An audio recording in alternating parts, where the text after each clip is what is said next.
যত্ন করা লাগে ছোটবেলায়। আমরা যদি ঠিক মতো যত্ন না করি গাছটা বড় আর না শিশু হয়ে যাবে, এমন হতে পারে গাছটা বাড়ি হচ্ছে।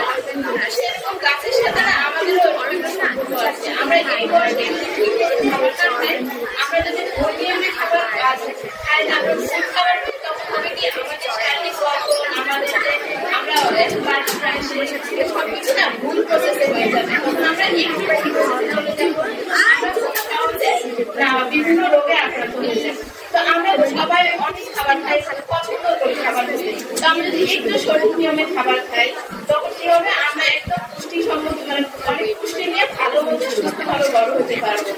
তো আমরা সবাই খেলাধুলা তো করি, তো আমরা যদি হচ্ছে সবাই খেলাধুলা করে, তারপরে পানিটা খাই ঠিক মতো, তারপরে সিজনাল ফ্রুটস গুলা যেগুলো আসে সবসময় বাজারে, এগুলো যদি একটু খাই তো দেখা যায় এগুলো থেকে আমরা অনেক পুষ্টি পেয়ে যাই, যেগুলো আমাদের বাড়তি আমি যে আগে যেমন বললাম আমাদের সবকিছুর ক্ষেত্রে কিন্তু অনেক উপকারী।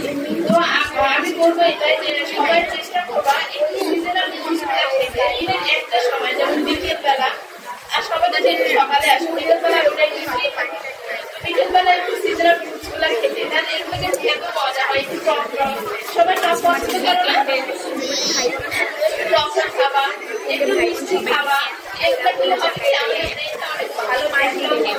তো ওই জন্য এটাকে সবাই ভালো থাকবে না, ঠিক খাবার খাবে, সময়ের খাবার সময় খাবে,